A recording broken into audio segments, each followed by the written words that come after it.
Today in front of me Samsung Galaxy M53, and I'll show you how to check battery temperature with Ampere app on this device. So first we should get this application from the Play Store. That's why we should launch the Play Store app, and after that here on the search bar enter the Ampere.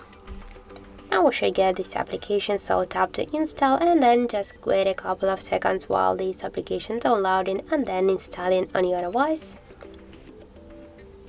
After that, just click here to open the app, click yes I agree, close, and on the left down corner tap to OK, and after that you can see here the temperature of our device battery. In my case that's 33 and 6. Also we have here a lot of different information like the battery level, health capacity, Android model, Android version and model of our device.